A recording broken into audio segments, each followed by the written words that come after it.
The call came at 3:47 on a Tuesday morning, the sharp ring cutting through the thick silence of my bedroom like a blade through velvet. I fumbled for my phone in the darkness, my fingers numb with sleep, the cool screen blowing against my palm. Unknown number. My heart hammered against my ribs as I swiped to answer, my voice coming out rough and dry.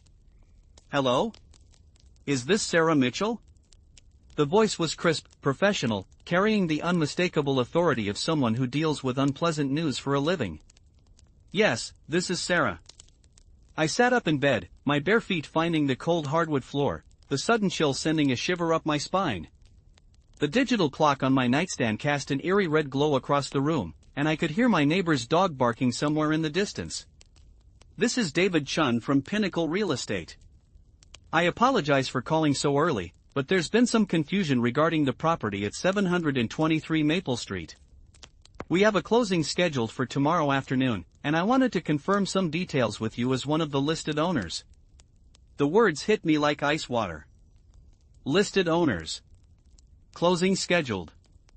My throat tightened, and I could taste the metallic tang of fear on my tongue. I'm sorry, what closing? What are you talking about? My voice cracked, and I pressed my free hand against my chest, feeling my heart racing beneath my cotton pajamas. There was a pause, the kind of silence that stretches like taffy, heavy and uncomfortable.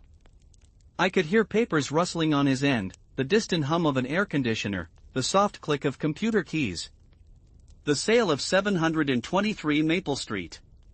Your father, Robert Mitchell, listed the property 3 weeks ago. The buyer's financing came through yesterday, and we're set to close tomorrow at 2 p.m. According to our records, you're listed as a co-owner on the deed. The room began to spin, my vision blurring at the edges. 723 Maple Street. My childhood home. The house where my mother had taught me to bake chocolate chip cookies in the sunny yellow kitchen, where Dad had pushed me on the tire swing in the backyard until I was dizzy with laughter, where every Christmas morning had been spent unwrapping presents by the stone fireplace that smelled of cedar and pine. There must be some mistake, I whispered, my voice barely audible over the thundering in my ears. My father would never sell that house without telling me. He couldn't sell it without my consent anyway. My name is on the deed. Another pause, longer this time. I could hear Mr. Chen's breathing, steady and controlled, while mine came in short, sharp gasps. The darkness of my bedroom suddenly felt suffocating, as if the walls were closing in. Miss Mitchell, I'm looking at the documentation right now. Your father has power of attorney over the property, dated 6 months ago. The sale is completely legal. I assumed you were aware of the arrangement. Power of attorney.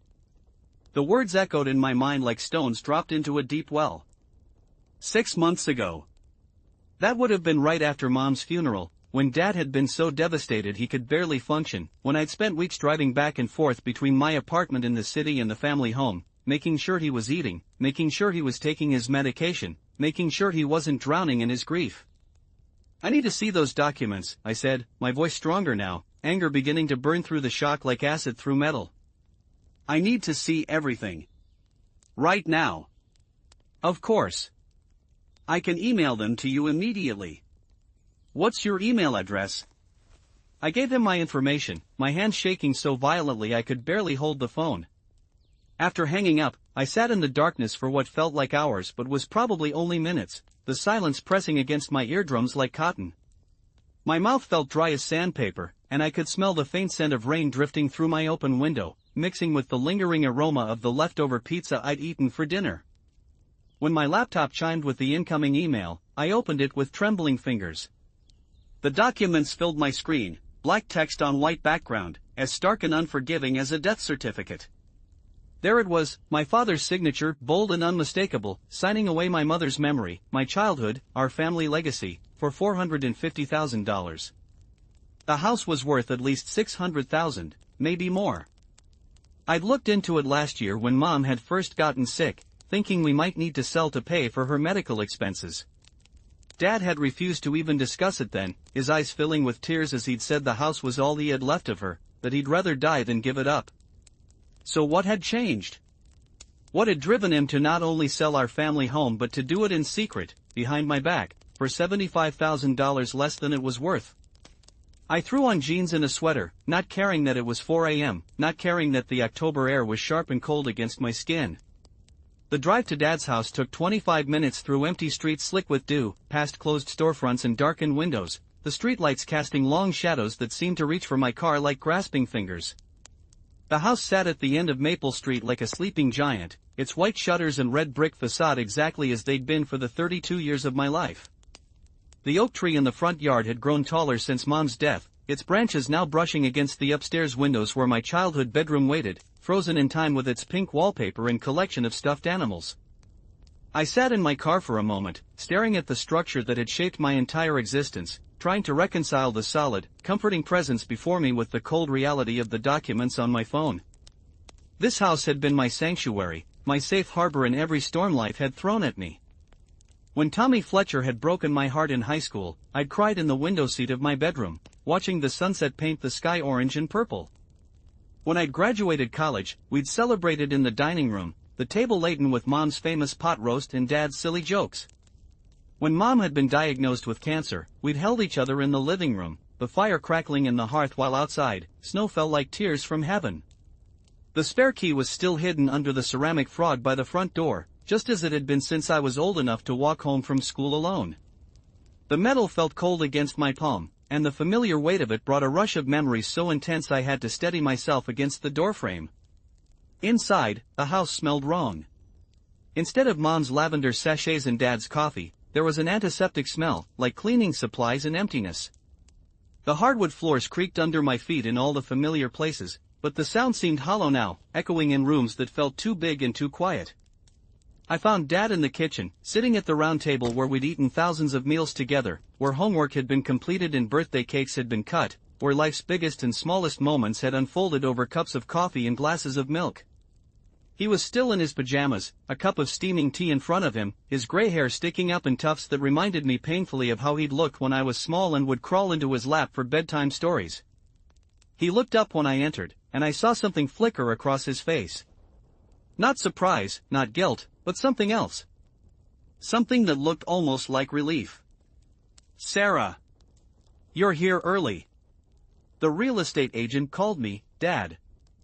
I pulled out a chair across from him, the wooden legs scraping against the linoleum floor with a sound like fingernails on a chalkboard. He called me at 3:47 this morning to ask about the closing tomorrow. The closing I knew nothing about. Dad's hands tightened around his mug, his knuckles standing out like mountain ridges beneath his weathered skin. He'd aged 10 years in the 6 months since Mom's funeral, his face gaunt and lined, his shoulders curved inward as if he was trying to fold in on himself. "I was going to tell you," he said, his voice barely above a whisper. I didn't know how. How about, Sarah, I'm thinking of selling the house. How about, Sarah, I need your signature on these documents. How about not forging power of attorney papers and selling our family home behind my back? My voice rose with each word, anger and hurt pouring out of me like water through a broken dam. I didn't forge anything. Dad's voice was steady, but I could see his hands shaking. You signed those papers 6 months ago, right after your mother's funeral. You said I could handle whatever needed to be handled. You said you trusted me. The memory came back in a rush, hazy and distorted by grief. The lawyer's office, wood-paneled and heavy with the smell of leather and old books. Dad, so broken and lost that he could barely speak in complete sentences. Me, desperate to help him, to take care of him the way he'd always taken care of me. The stack of papers, the lawyer's explanations that I'd barely listened to, my signature flowing across line after line as I tried to ease Dad's burden in whatever way I could. That was supposed to be temporary, I whispered, my throat tight with unshed tears. That was supposed to be so you could handle Mom's affairs, her accounts, her insurance. Not to sell the house. Never to sell the house. Things change, Sarah. People change. Dad's voice had taken on an edge I'd never heard before, sharp and bitter as black coffee. You wouldn't understand. You're young. You have your whole life ahead of you. But me? This house is killing me. Every room is full of her. Every corner holds a memory that feels like a knife in my chest. I can't breathe here anymore. I stared at him, trying to find the father I'd known, the man who'd taught me to ride a bicycle and change a tire, who'd sat through every school play and soccer game, who'd been my hero for 32 years.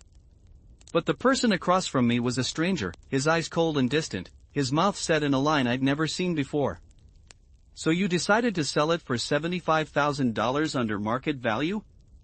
To some random buyer? Without even giving me a chance to buy it from you? Without even talking to me about it? Dad's jaw tightened, and he looked away, staring out the kitchen window at the backyard where Mom's rose garden was slowly dying from neglect. The silence stretched between us like a chasm, filled with 32 years of trust and love that seemed to be crumbling to dust. The money doesn't matter, he said finally. I just want it gone. I want all of it gone. All of what gone? I asked, but even as the words left my mouth, I had a sinking feeling I already knew the answer. Everything. The house, the furniture, the pictures, the memories. All of it. I'm moving to Arizona, Sarah. To that retirement community near Phoenix. I already put a deposit down on a condo. The world tilted on its axis. Arizona. A retirement community. Dad had never even mentioned Arizona before, had never talked about leaving the small town where he'd lived his entire life, where he'd met Mom, where they'd built their life together. When? The word came out as a croak.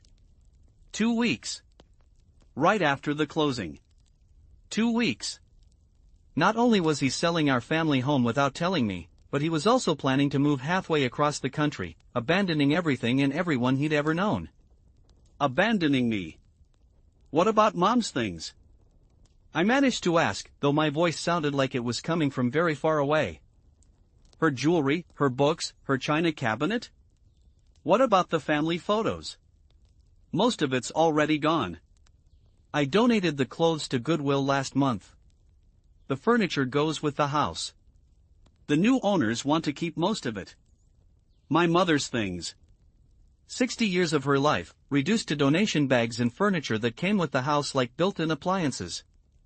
I thought of her jewelry box, the small wooden chest where she'd kept her wedding ring and the pearl earrings Dad had given her for their 20th anniversary. I thought of her collection of romance novels, dog-eared paperbacks that she'd read and reread, that smelled like her perfume and her dreams. I thought of the china cabinet in the dining room, filled with the good dishes that only came out at Christmas and Easter, each plate and cup a small work of art that she'd polished with loving hands. Where? I asked, my voice hollow. Where are they? In storage. Unit 47 at Secure Keep on Industrial Drive. I'll give you the key before I leave. You can take whatever you want. Whatever I want. As if my mother's entire life could be sorted through like a yard sale, as if her memories and treasures were just clutter to be disposed of. As if 32 years of family history could be reduced to a storage unit on Industrial Drive. I stood up abruptly, the chair scraping backward with a harsh sound that made Dad wince. The kitchen suddenly felt too small, too warm, the walls closing in on me like the sides of a coffin. I needed air, needed space, needed to escape from this nightmare that had once been my sanctuary. I need to see the storage unit, I said. I need to see what you've done. Dad nodded, his face resigned, and reached into his pocket for a set of keys. The metal was warm from his body heat, and as he pressed them into my palm, I felt the last connection between us stretch and snap like a broken guitar string. Secure Keep Storage sat on the outskirts of town like a small metal city, rows and rows of identical units stretching toward the horizon.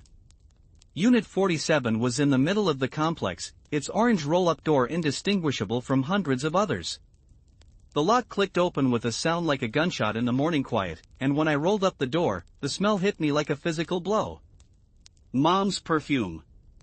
White shoulders, the same scent she'd worn every day for as long as I could remember, mixed now with the musty smell of cardboard and abandonment. The unit was packed from floor to ceiling with boxes, furniture, and memories, a 30-year life compressed into a 10-by-10 space under fluorescent lights. I found her jewelry box in the third box I opened, wrapped in newspaper like a common trinket.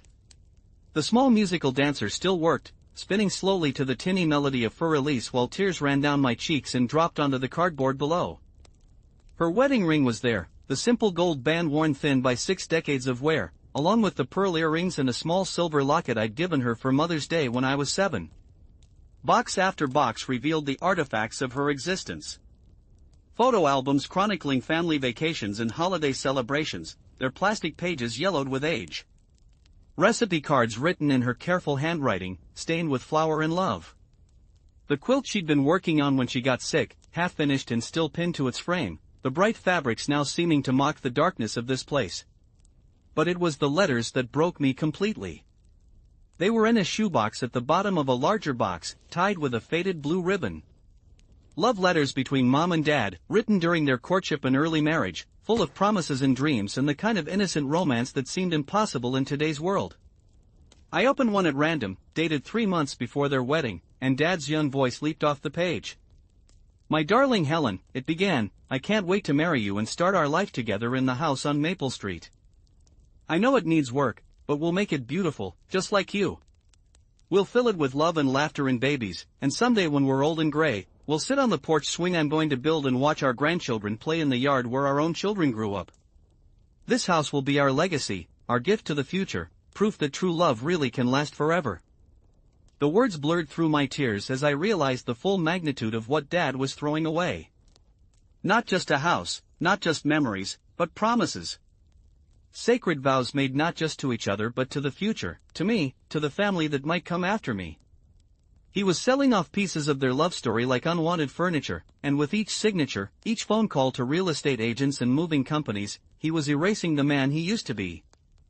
I spent 3 hours in that storage unit, opening boxes and traveling through time, finding pieces of my childhood I'd forgotten existed. My first communion dress, carefully preserved in tissue paper. Report cards and school pictures, my mother's proud comments written in the margins. A wooden toy chest Dad had built for me when I was 5, painted bright yellow with my name spelled out in red letters across the front. By the time I drove back to Maple Street, the sun was high overhead, and there was a sold sign in the front yard that hadn't been there that morning. The sight of it hit me like a slap, a bright red proclamation that my childhood was officially over, that the safe harbor of my youth was now nothing more than a real estate transaction. Dad was in the living room when I walked in, sitting in his old recliner with a cup of coffee and the newspaper spread across his lap, as if it was just another ordinary Tuesday morning. As if he hadn't just destroyed everything our family had built together. "You put up the sold sign," I said, my voice flat and emotionless. "The buyers wanted it up as soon as possible. They're excited about the house." "Are they? Do they know about the loose board on the 3rd step? Do they know that the bathroom door sticks in humid weather? Do they know that Mom planted those rose bushes for our first anniversary, that she watered them by hand every morning for 29 years? Dad looked up from his paper, his face carefully blank. "They'll figure it out. Houses have their quirks. They'll make it their own. Their own." I repeated the words, tasting their bitterness. "This was supposed to be mine, Dad. Someday. We always talked about it. You always said the house would stay in the family. Plans change. Life changes. Your mother's gone, Sarah. She's not coming back, and sitting in this house surrounded by her ghost isn't going to bring her back. So you just erase her? You sell off her things and move across the country and pretend like none of it ever happened? I'm not erasing her. I'm trying to survive her." The words hung in the air between us, raw and honest and more painful than anything he could have said. I looked at my father, really looked at him, and saw not the villain I'd been imagining but a broken man drowning in grief, grasping for any lifeline that might pull him to safety, even if it meant leaving everything and everyone else behind. But understanding didn't make it hurt less. Understanding didn't give me back my home or my childhood or my mother's things. Understanding didn't change the fact that in 24 hours, this house would belong to strangers, and my father would be packing his bags for a new life that didn't include me. "What about the will?" I asked suddenly, remembering something that had been nagging at me since the phone call. "Mom's will. She left me the house." I remember the lawyer reading it at the funeral. Dad's face went very still, the kind of stillness that comes before earthquakes and thunderstorms. He set down his coffee cup with deliberate care, his hands steady despite everything else that was shaking apart around us. The will was changed, he said quietly. 6 months before your mother died. She was concerned about your financial stability. Your job, your debt, your ability to maintain a property this size. She thought it would be better if I handled things. The lie hit me like a physical blow, so unexpected and complete that for a moment I couldn't breathe. My job was stable, had been for 5 years. My debt was minimal, just a car payment and some student loans. I made more money than both my parents combined, lived modestly, saved religiously. Mom had been proud of my financial responsibility, had often told her friends how impressed she was with how well I managed my money. That's not true, I whispered. Mom would never, she wouldn't change the will without telling me. She wouldn't lie to me about something like that. She didn't want to hurt your feelings. She thought it would be easier this way. Show me. The words came out harder than I intended, sharp as broken glass. Show me the new will. Show me her signature. Show me the date she supposedly signed it. Dad was quiet for a long moment, his eyes fixed on some point beyond my shoulder, as if he was looking at something I couldn't see. When he spoke, his voice was so soft I had to strain to hear him. The will was lost. In the fire at the lawyer's office last month. You remember, Henderson and Associates. Everything was destroyed. I did remember the fire. It had been front-page news in our small town, the old brick building gutted by flames that started in the electrical system. But the timing was too convenient, too perfect, and something in Dad's voice made my skin crawl with suspicion. What about copies? What about the original? What about the safety deposit box where Mom kept all the important documents? There were no copies. The original was kept at the law office. And your mother closed the safety deposit box 2 years ago. She said it was an unnecessary expense. More lies, each one more transparent than the last. Mom had been meticulous about paperwork, had kept copies of everything in a fireproof safe in their bedroom closet. She'd never closed the safety deposit box, it had been her pride, her symbol of responsible adulthood, the place where she kept birth certificates and insurance policies and the deed to the house that was supposed to be my inheritance. I want to see the safe, I said, standing up so abruptly that Dad flinched backward in his chair. I want to see what's in Mom's safe. Sarah, please. This is hard enough without. The safe, Dad. Now. He looked at me for a long moment, and I saw something shift in his expression, a resignation that went deeper than grief, deeper than loss. He stood slowly, as if each movement caused him physical pain, and led me upstairs to the master bedroom. The room still smelled like Mom's perfume and Dad's aftershave, a combination that had spelled safety and love for my entire childhood. The bed was unmade, covers thrown back as if he'd just gotten up, and I could see the depression in Mom's pillow where her head had rested for 34 years of marriage. The safe was behind a picture of their wedding day, the small metal box tucked into the wall like a secret. Dad's fingers shook as he entered the combination, and when the door swung open, my heart stopped. Empty. Not just empty of the will, but empty of everything. No birth certificates, no insurance policies, no deed, no marriage certificate. Nothing but dust and the lingering smell of paper and ink that had once been there. Where is everything? I asked, though I was beginning to suspect I already knew the answer. I cleaned it out after the funeral. Threw away what wasn't needed, put the rest in storage. The deed to the house.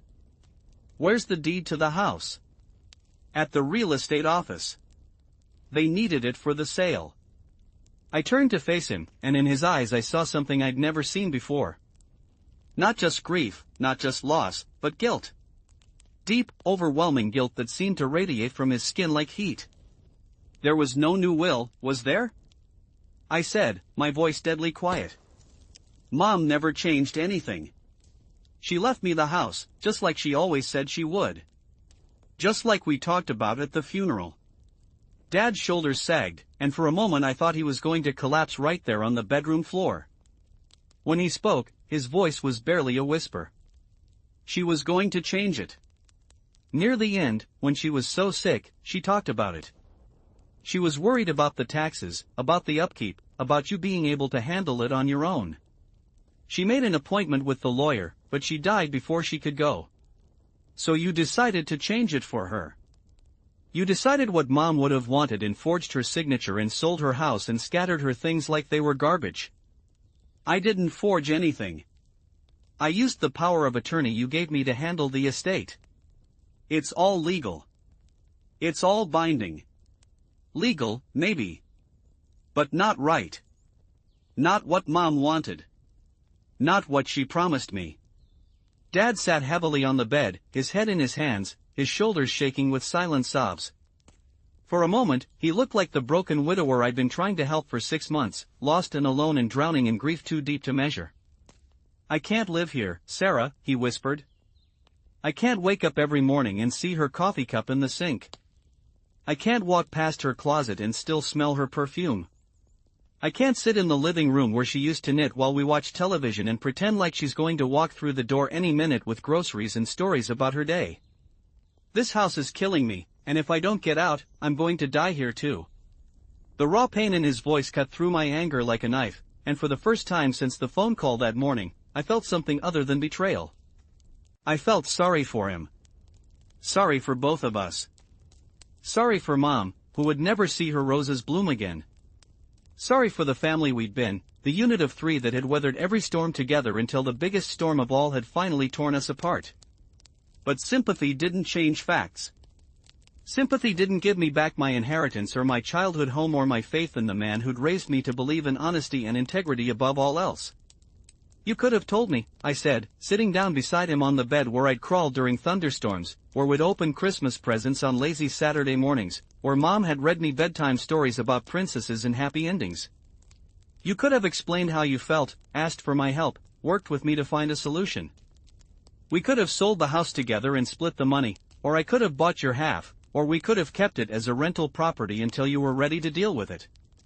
We could have handled Mom's things together, decided what to keep and what to donate, made sure her memory was honored instead of just thrown away. But you didn't trust me enough to include me. You treated me like a child, like someone who couldn't handle the truth. You were so busy with your own life. Your job, your apartment, your friends. You visited once a month, called twice a week. You had no idea how hard it was for me here, how every day felt like drowning. The accusation stung because there was truth in it. I had been busy, had been focused on my career and my independence, secure in the knowledge that Dad was strong and capable and would be fine on his own. I'd offered help, but not insistently. I'd called regularly, but not daily. I'd assumed his grief would follow the normal pattern, that time would heal the wounds and life would eventually return to some version of normal. I would have helped, I said. If I'd known how bad it was, I would have taken time off work. I would have stayed here with you. I would have done anything you needed. I didn't want you to see me like that. I didn't want you to remember me as the pathetic old man who couldn't function without his wife. So instead you wanted me to remember you as the father who lied to me and stole my inheritance and abandoned me when I needed him most? Dad looked up at me then, his eyes red-rimmed and streaming, and I saw in them the same lost little boy I'd sometimes glimpsed when I was small, the vulnerable person he kept hidden behind the strong father facade. I'm sorry, he whispered. I'm so sorry, Sarah.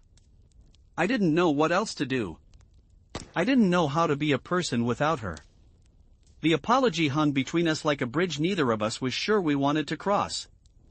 I wanted to forgive him, wanted to put my arms around him and tell him it would be okay, that we'd figure out how to be a family of 2 instead of 3. But I also wanted to scream at him, wanted to shake him until he understood what he'd taken from me, wanted to make him hurt the way I was hurting. The closing is tomorrow at 2, he said after a long silence. It's too late to stop it now. The buyers have already arranged their financing, hired movers, planned their new life. I can't back out without losing everything. Everything? Or just the house? The penalty for backing out is $50,000. I don't have $50,000, Sarah. I barely have enough for the condo in Arizona. If this sale falls through, I'll lose my deposit there too, and then what? I'll be homeless and broke and still trapped in this house that feels like a mausoleum. I wanted to tell him that I'd loan him the money, that I'd cover the penalties and buy the house myself and find some way to make it all work. But even as the thoughts formed, I knew it was impossible. My savings account held maybe $30,000, not enough to cover his penalties, let alone buy him out of his half of the house. My credit was good but not that good, and the banks weren't exactly lining up to give mortgages to single women who wanted to buy their childhood homes for sentimental reasons. So that's it then, I said. Tomorrow at 2 p.m., our family home becomes someone else's family home, and you disappear to Arizona, and I pretend like none of this ever happened. You could come with me. Arizona's nice.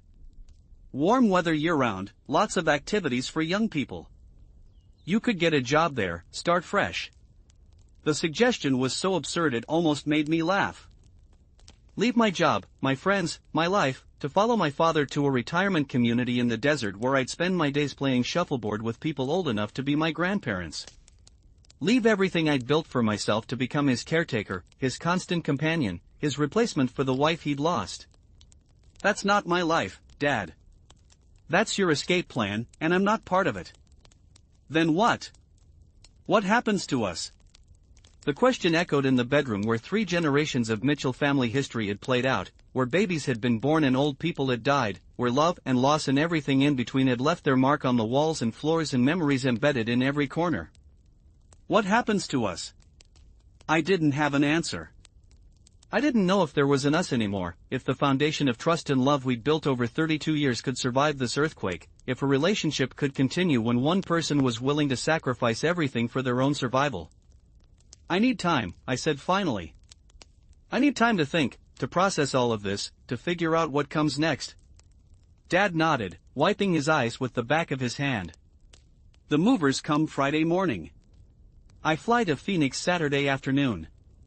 If you want to take anything from the storage unit, you should do it before then. And after that? After you disappear to your new life and leave all of this behind? I don't know. I honestly don't know. I stood up and walked to the window, looking out at the backyard where Mom's roses were dying and the tire swing hung motionless in the still air. Somewhere in the distance, I could hear children playing, their laughter carrying on the breeze like an echo of my own childhood, a reminder of what this place had meant before grief and secrets had turned it into a battleground. I'll be at the closing tomorrow, I said without turning around. I want to meet the people who are buying our house. I want to make sure they understand what they're getting. Sarah. I'll be there, Dad. 2 p.m. at Pinnacle Real Estate.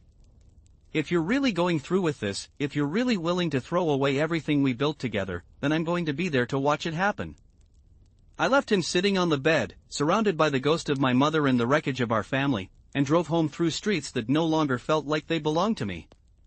My apartment suddenly felt like a foreign country, all clean lines and modern furniture that had no connection to the woman I'd been just 12 hours ago. That night I lay awake staring at the ceiling, thinking about power of attorney and forged documents and the difference between legal and right. I thought about my mother's hands as she'd signed her real will, the way she'd smiled as she'd talked about leaving me the house, her certainty that I'd take care of it and maybe someday raise my own children there. I thought about Dad's letters, his promises of forever, his dreams of grandchildren playing in the yard he'd never see again. But mostly I thought about how love could transform into betrayal, how grief could justify the unjustifiable, how a family could disintegrate in a single phone call at 3:47 on a Tuesday morning. The closing was held in a conference room that smelled of artificial lemon and stale coffee, its beige walls decorated with generic landscape paintings that looked like they'd been bought in bulk from a hotel supply company. I arrived 5 minutes early and took a seat at the long table, my hands folded in my lap, my heart beating so hard I was sure everyone could hear it. Dad arrived next, looking older and frighlier than I'd ever seen him, wearing the navy suit he'd worn to Mom's funeral and every important occasion since their wedding. He sat across from me without making eye contact, his attention focused on the stack of papers in front of him as if they held the secrets of the universe. The buyers came in laughing, a young couple with matching wedding rings and the kind of easy happiness that comes with being 25 and in love and about to start your life in your first real house. The woman had dark hair pulled back in a ponytail and paint-stained fingers that suggested she was already planning renovations.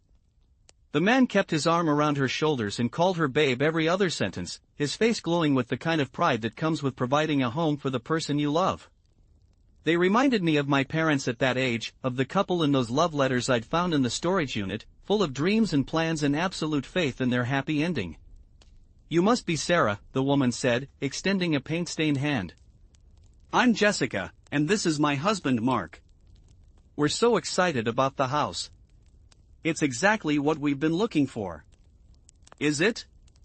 I managed to ask, shaking her hand and feeling the calluses that spoke of someone who wasn't afraid of hard work. Oh yes. The kitchen is perfect for entertaining, and the backyard is ideal for the kids we want to have. And that rose garden. I can't wait to learn how to take care of it. Do you know anything about roses? The question hit me like a physical blow. She wanted to learn about Mom's roses, wanted to tend them and make them bloom again, wanted to fill the yard with children's laughter just like Dad had dreamed about in his letters. My mother planted those roses, I said, my voice steady despite the tears threatening to spill over. She watered them every morning for 29 years. They like morning sun and well-drained soil, and you have to prune them in late February before the new growth starts. Your mother has wonderful taste. The whole house is beautiful. You can tell it was loved. Loved. Past tense. As if that love was already over, already history, already something to be admired from a distance rather than lived and breathed and continued. The real estate agent bustled in with more paperwork, followed by a notary public and a loan officer and all the various professionals required to transfer a lifetime of memories from one family to another. The conference room filled with the sound of shuffling papers and whispered consultations, the mundane business of turning love into money. Before we begin, I said, my voice cutting through the quiet conversations, I want you to know that my mother died 6 months ago. Cancer. She fought it for 2 years, and during that time, she never once complained about the pain or the treatments or the fact that she was dying. She was the strongest person I've ever known, and she loved that house more than anything except my father and me. The room went silent, everyone suddenly very interested in their paperwork. Jessica's hand found Mark's, and I saw her eyes fill with tears she was too polite to shed in front of strangers. She planted those roses for their first wedding anniversary, I continued, ignoring the way Dad's face had gone pale, ignoring the real estate agent's uncomfortable shifting in his chair. She read books in the living room window seat every Sunday afternoon. She baked chocolate chip cookies in that kitchen every Christmas morning, and the recipe is written on an index card that's probably still taped inside the cabinet above the stove. She loved birds, so she hung feeders outside the breakfast nook window, and every spring she'd get excited about the robins coming back from their winter migration. Sarah. Dad's voice was barely a whisper, but I kept going. She always said that house would stay in our family forever. She said someday I'd raise my children there, and they'd climb the same oak tree in the front yard that I climbed when I was small. She said the house had good bones and a good heart, and that it would take care of whoever lived there as long as they took care of it back. I turned to Jessica and Mark, these two young people who had no idea they were buying not just a house but the graveyard of someone else's dreams. She was wrong about it staying in the family forever, obviously. But she was right about everything else. That house has good bones and a good heart, and it will take care of you if you take care of it. The morning sun in the kitchen will make your coffee taste better. The fireplace in the living room will keep you warm in winter and give you somewhere to hang Christmas stockings. The master bedroom window faces east, so you'll wake up to sunrise every day. And someday, when you're old and gray and sitting on the porch swing my father built, you'll understand why this place meant so much to us. Jessica was crying openly now, tears streaming down her cheeks as she looked back and forth between me and Dad. Mark's arm tightened around her shoulders, and I could see him calculating mortgage payments and wondering if they were making a terrible mistake, if buying a house with this much emotional baggage attached was worth the heartache they were clearly walking into. We'll take good care of it, Jessica said finally, her voice thick with tears. I promise. We'll take care of the roses and the birds and everything else. We'll love it like it deserves to be loved. I know you will, I said, and meant it. Despite everything, despite my anger and hurt and sense of betrayal, I could see that these two people would love my childhood home, would fill it with laughter and children and new memories that would layer over the old ones like sediment in a riverbed. The signing took 45 minutes. 45 minutes to transfer the deed, process the mortgage, hand over keys that had opened those doors for 34 years. 45 minutes to dissolve a lifetime of family history into dollars and cents, to reduce love and loss and memory to legal documents signed in triplicate. I watched Dad's signature flow across page after page, his handwriting still strong and sure despite everything else that was falling apart. I watched him accept a cashier's check for $450,000, more money than our family had ever seen at one time, the price of our past and his future. When it was over, when all the papers were signed and the keys were transferred and the congratulations were exchanged, Dad and I found ourselves standing in the parking lot outside the real estate office, two people who had once been a family and now didn't know what they were to each other. "So this is it," I said, my voice hollow in the afternoon air. The October wind was picking up, sending dead leaves skittering across the asphalt like small animals fleeing a fire. "This is it," Dad agreed. He looked older than his 67 years, his suit hanging loose on a frame that had lost weight along with everything else. "What time is your flight Saturday?" 3:15. Southwest, non-stop to Phoenix. 3:15 on Saturday afternoon. Less than 72 hours from now, my father would disappear into the desert, into a new life that didn't include me or any trace of the man he'd been for the past 34 years. "Will you call me? When you get there, will you let me know you made it safely?" Dad's eyes filled with tears, the first real emotion I'd seen from him all day. "Do you want me to?" It was a fair question. I'd been so angry, so hurt, so convinced that he'd betrayed everything our family stood for. But standing there in that parking lot, watching him prepare to walk away from everything he'd ever known, I realized that anger and love weren't mutually exclusive, that you could feel both at the same time for the same person. "Yes," I said. "I want you to call me." He nodded, wiping his eyes with the back of his hand. "I'll call you Saturday night. After I get settled." "And after that?" "After you start your new life in Arizona?" "I don't know. I honestly don't know what comes next. Maybe we could figure it out as we go. Maybe being family doesn't have to mean living in the same house or even the same state. Maybe it just means not giving up on each other, even when everything falls apart." Dad looked at me for a long moment, and I saw something shift in his expression, a glimmer of the man I'd known before grief had transformed him into someone I barely recognized. "I love you, Sarah," he said. "I know I didn't show it very well these past few months, but I love you more than anything in this world. More than that house, more than Arizona, more than my own life. I just didn't know how to be your father without also being her husband." "You don't stop being her husband just because she's gone," I said. "And you don't stop being my father just because you're moving to Arizona. Love doesn't end when people die or when they move across the country.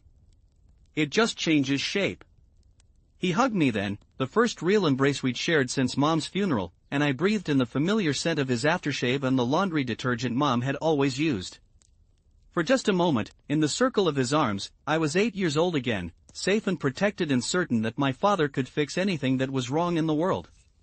When we separated, we were both crying, but it felt different somehow. Cleaner. Like tears of relief rather than tears of grief. "Take care of yourself in Arizona," I said. "Make friends. Learn to play golf. Find a good doctor. Call me when you're lonely or scared or just want to hear a familiar voice." "I will." "And Sarah? When you're ready, when you've had time to process all of this, maybe you could come visit. Arizona really is beautiful. Different from here, but beautiful in its own way. Maybe I will." He walked toward his car, the same silver Honda he'd been driving for 8 years, the one with Mom's coffee mug still in the cup holder and her sunglasses still clipped to the visor. I watched him drive away, this man who had been my hero and my villain and finally, hopefully, my father again, disappearing into traffic like a ghost returning to wherever ghosts go when their work in the world of the living is finished. I drove past the house on Maple Street one last time, just to see if it looked different now that it belonged to someone else. Jessica and Mark were already there, standing in the front yard with measuring tape and notebooks, planning their renovations and their future with the kind of energy that comes with new love and new possibilities. The sold sign was gone, replaced by a small placard that read "The Anderson Family Home." It was a small change, barely noticeable, but it marked the end of one era and the beginning of another. The Mitchell family era was over, finished, relegated to memory and storage units and whatever pieces I could salvage from the wreckage. But as I sat in my car watching these two young people walk through Mom's rose garden and point excitedly at the oak tree where I'd once built a treehouse, I realized that maybe that wasn't entirely a bad thing. Maybe some stories were meant to end so that new ones could begin. Maybe love wasn't about holding on to what was, but about letting go so that what could be might have room to grow. Jessica looked up and saw me sitting there, and instead of being annoyed by this stranger watching their private moment, she waved. A friendly, welcoming gesture that seemed to say, "Thank you for sharing this place with us. We'll try to be worthy of it." I waved back and drove away, leaving my childhood behind in the capable hands of two people who would love it differently than we had, but love it nonetheless. The storage unit held too many treasures to sort through in one afternoon, but I made a start. I took Mom's jewelry box and her recipe cards, the photo albums and the half-finished quilt. I took Dad's love letters and a small wooden jewelry box he'd made her in high school shop class, the one where she'd kept ticket stubs from their first date and pressed flowers from their wedding bouquet. I left the furniture for now, the practical things that were too big for my apartment and too loaded with memory for my current emotional state.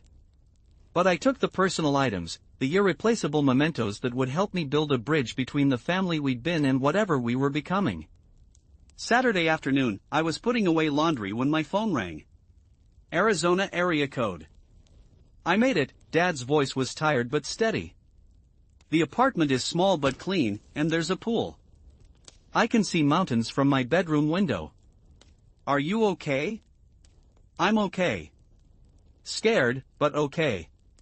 The people here seem friendly. There's a welcome dinner tomorrow night for new residents. Will you go?" "I think so. Your mother always said I needed to be more social." We talked for 20 minutes about his flight and his new apartment and the weather in Arizona. Safe topics, neutral ground that didn't require us to navigate the emotional minefield of recent events. But underneath the ordinary conversation, I heard something I hadn't heard in months: hope. Tentative and fragile, but unmistakably present. "Sarah," he said just before we hung up. "I'm proud of you. The way you handled everything this week, the grace you showed to those young people at the closing. Your mother would have been proud too. I love you, Dad. I love you too, sweetheart. More than you'll ever know." After we hung up, I sat in my quiet apartment surrounded by boxes of family memorabilia and tried to imagine what came next. For the first time in 6 months, the future felt like a blank page rather than a prison sentence, full of possibilities I couldn't yet envision but was slowly becoming brave enough to explore. Outside my window, the sun was setting, painting the sky in shades of orange and purple that reminded me of the view from my childhood bedroom. Somewhere in Arizona, my father was probably watching the same sunset over unfamiliar mountains, trying to figure out how to build a new life from the ruins of his old one.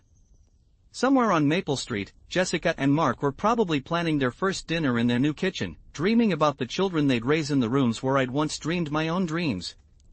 And here, in this apartment that was beginning to feel like home, I was learning that sometimes the end of one story is really just the beginning of another, that family isn't always about blood or shared history or staying in the same place forever.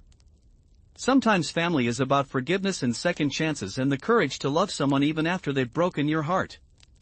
The phone rang again, interrupting my thoughts. This time it was Jessica. "Sarah? I hope it's okay that I'm calling. I got your number from the real estate agent.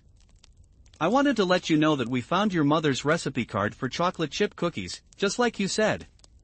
It was taped inside the cabinet above the stove. Did you try making them?" "We did. They're incredible. The best cookies I've ever had. I was wondering, would you mind if I called you sometime with questions about the house? About the roses, or the furnace, or just about what it was like growing up there? I feel like we're the caretakers of something special, and I want to make sure we do it right."